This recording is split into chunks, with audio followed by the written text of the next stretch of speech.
Hey, what's going on, guys? This is your boy Shadow Slayer from Team Sentinel. I'm bringing on another deck profile. This is my Dimension Police deck. This deck I'm actually having a lot of fun with. My win ratio with this deck is about 85%, which is actually really freaking cool, as many decks as we have. This deck plays very, very well for me. Everybody else on the team, it doesn't draw right for them, and no matter how many times I play it, it usually draws right, which is really, really, really weird. Only thing I can chop it up to is the deck actually likes me. But I have a lot of fun playing it. I've changed it up a little bit, so I'm going to give y'all guys a preview of what the deck is. First and foremost, you start with your grade 0. It is the Enigman Storm Rod Chain. I found that right now, I'm not a fan of Daiwasha. I'm going to try set 8 when it comes out. I like Zeal. I don't know whether or not I want to go for keep it with Storm, go for a Great Daiwasha, or go for Zeal. But I'm going to try many different ways to see exactly what happens. But right now, we have Storm. Alright, start with your grade 0. Naturally. Whenever the grade 1 rides on top of it, allows you to go search for the grade 2. Standard stuff. Trigger lineup. Got your 4 heals. Always. Always got to run those heals.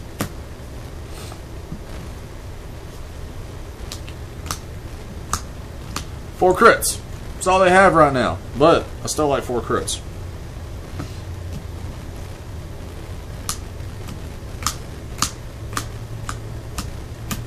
I'm playing 8 stands. No draw triggers. Alright. I took this deck to, basically to the route of D-Police. Nova Grappler. Claims from the Stargate tend to do better if you stand them up a lot, and I have seen why now. Reason behind this, and I'll explain this here. I'll go ahead and explain it now, actually. This little guy, stand trigger. It says that I can soul charge to give somebody Dimension Police on my side of the field an extra 3,000. Later on in the game, when I'm trying to get it Storm with that extra critical, he's a key component. He helps me get the higher powers off. That way Storm can get that critical, he can hit harder, and I can end the game very fast. Alright. Can't have the Rod Chain when not the grade 1. Grade 1 says when it's placed on Vanguard, while he's under it, you can go search for the grade 2 Enigman Wave. Also, if he's placed on rear guard, you can discard a grade 3 to go search out Enigman Storm. A lot of times I will just discard Enigman Storm, that way I can go search for another Storm, that way I can thin out my deck. Make it easier to draw what I need later on, and go ahead and get rid of some of the grade 3s clogging my hand now. 4 vanillas, gotta make the deck hit hard.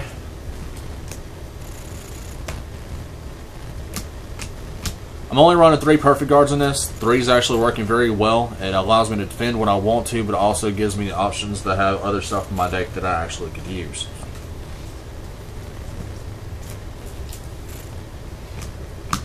Running 2 Cosmo Wave. Cosmo Wave says that you can rest him to give your Vanguard plus 2,000. Alright, well, if it's later on in the game, you want to give... you don't have any Cosmo Beaks on the field, but you have a Dolphin and a Roar. That right there will give your Vanguard an extra critical. So, it's not a bad idea. That's the only reason why I'll run 2. 2 seems to be working out very well. I'm debating on whether or not I want to take him out to try something else. And I'm actually thinking about trying to up these. I'm only playing 2 Orals. I don't like the fact they're only 4,000 hitters, but the fact their ability is so broken, it's utterly stupid. There's a massive combo with this deck right now that revolves around him, and I'll get to that here in a minute. So I'll go ahead and set him to the side. But his ability says I can rest 4 of my rear guards to stay in my Vanguard. Yeah, when my Vanguard's attack hits, I can rest 4 rear guards to stay in my Vanguard. So it makes Storm extremely broken if he already has A, the power bonus, and B, the extra critical. Yeah. So I'll just go ahead and take Storm, clear out your rear guards, because 9 times out of 10 you aren't. That late in the game, you're going to try to save your hand for when he hits the Vanguard and try to save damage. So I'm just going to clear out the field, fill my hand. Yeah. I'll explain more about him in a minute. 3 Grandeur. I know he's only a 8,000 hitter, but at the same time, anytime he attacks, he gets. He gives my Vanguard 2,000. That works with Wave and that works with Storm. So that allows their abilities to hit off very fast. I'm only running 3 for the sole reason they are only 8,000. I chose him over the other, Dimensional Lady, because of the fact Dimensional Lady's attack actually has to hit. With his, he just swings, power bonus. It's kind of a win-win situation there. So I'll do that. I will reduce his, reduce the attack by 1,000 to have him instead of Lady, because the Lady's a 9,000. They kind of made that. Well, they kind of made the power balanced. She has to hit, she gets higher attack. He don't have to hit, he has lower attack.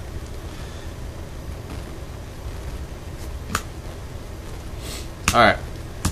I ran 4 grade 1s. I'm only running 4 grade 3s. I'm only running 3 grade 2s. Sorry. Getting a little tongue-tied here. Haven't done this in a while. I'm only running 3 grade 2s. I see them way too often, and it's very rare if I don't hit the rod chain.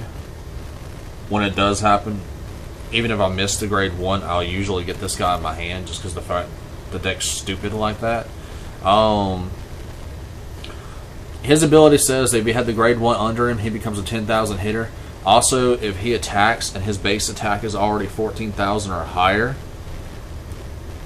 when he hits a Vanguard, you can draw a card. So that's not a bad ability either.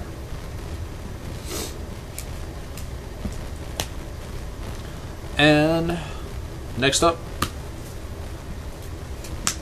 to my little Gundam guy. This is Enigman Comrade. He nice little hitter. It's a grade 2, 10,000 that says if you do not have a unit with Enigman Storm or Enigman Wave on your Vanguard, he gets minus 5,000. So he has to have the rod chain to go off. But it says that when he attacks, he gets an extra 2,000. So he don't have to attack the Vanguard. He can attack anything. He goes up to a 12,000 hitter. That's the only reason why I'm running him at 2. Sometimes he's utterly useless. I have to ride him. If that's the case and the deck doesn't set up right, I'll just try to make do with what I have. But it's very, very rare when I actually see these. See them when I don't need them. And lastly, Cosmo Beak. Running this guy at 3 to 4 is definitely something I've been thinking about. 3's been working out really, really well. They don't really claw my hand that much. And even if they did claw my hand, I usually have the damage to use them. So it doesn't matter. He says that when he's placed on rear guard, you can counter blast 2 to give any... Is it Vanguard or anybody?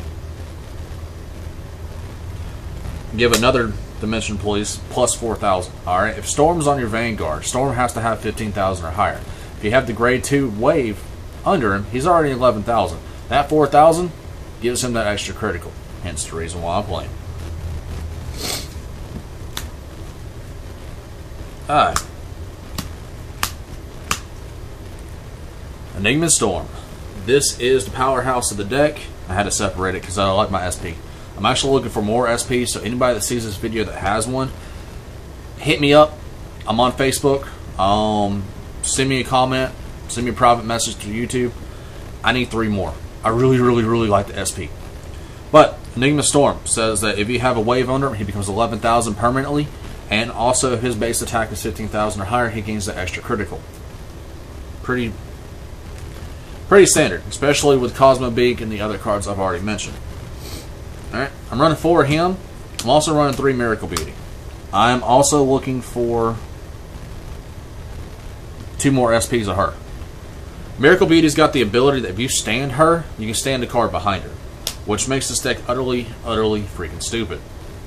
Alright, let me explain the scenario for you. Just go ahead and I'll set this, set, fill it up, make it stupid. I've had this happen before. Alright. You got a full field. The way this deck works is that, well, let me grab this instead. Here we go. Alright. Say it's your field lineup. You have 2 face-up damage. You call Cosmo Beak. Cosmo Beak's going to give your Vanguard plus 4,000. If you have Wave under it, that makes it plus 5,000. So that means his base attack for this turn is going to be 15,000, giving him that extra critical. Good stuff. Alright. Gotta have Laurel on the field somewhere. It doesn't matter where you put it. It really doesn't. But you can swing with Laurel and Laurel and Miracle Beauty. or whatever's behind Miracle Beating. Like I said, it doesn't matter if it's a Lord or not, as long as he's on the field somewhere. That's a 14 hit. You can go for anything you want to. You can go for Vanguard, you can go for rear guards. It doesn't matter. Alright, he's already sitting at a 15. Good stuff. You take his ability, 15 to a rear guard. They already know it's got the extra crit. Depending on the situation with triggers, earlier in the game, depends on whether or not they're going to try to guard that attack. Most of the time, they know what you're going to try to do, so they're going to save that guard for your Vanguard. Alright? You drive check. First check. Oh well, doesn't matter. You didn't get none.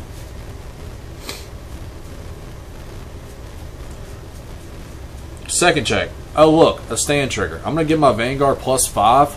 That makes him a 20,000. I'm going to stay in Miracle Beating. Miracle Beating's effect, I'm going to stay in Laurel. And guess what? Laurel's effect, because it hit a rear guard, I'm going to rest. Rest. Rest. Rest. To stand. So now I got a 20,000 attacking Vanguard with 2 criticals and an 8,000 booster. So let's go this again. 28 to Vanguard. They're going to try to block whatever they have, hoping that they have a perfect guard, of course. If they don't, well, then they're kind of screwed. They're going to try to guard with whatever they got. That's the reason why I always try to take her after rear guards. Especially if they got grade 2s. You don't want the interceptors on the field. See, I've had this happen before, so let's go ahead and say this again. Trigger 1. Give her the crit. Give her the power. Why are you going to give her the power? Because you're hoping on that second stand trigger. That's the reason why we run 8. I've had this happen. Stand trigger again. Give her the power. Alright, he's already going to hit, depending on how much they guarded for. If they over guarded, that's where you apply the power effectively. But if they couldn't stop the attack, give her all the power. So stand her, stand him again. If you gave her both the power, that makes her a 20. So she can hit for 24. If you only gave her one of the powers, that makes her a 19 hitter. That's what this deck is actually capable of. That's one of the reasons why I like D-Police so much. The deck is kind of fun. And it's pretty consistent when it actually sets up right. Let me know what you guys think. I've been working with this deck since the deck actually came out. I put in the Miracle Beaters as soon as I got set 5 in. And it's been working out really, really, really well, especially since the second stand trigger came out. It's just made the deck utterly disgusting, and none of my team wants to play me with this deck. Me and my wife, she's also on the team. She's our 4th member. I was playing her yesterday. She was playing Gold Paladin, and I actually got that exact setup off, and she utterly hated me for it. So, yeah. But that is it, guys. This has been Dimension Police. I want to thank y'all for watching. Like, rate, subscribe. Tell your friends about us. Come on out to Taylor, South Carolina. If you're around the area, we'll always be there. Usually on Saturdays. Tournaments start at 2 o'clock. This is Shadow Slayer from Team Sentinel. And I'll be seeing y'all on the tournament scene.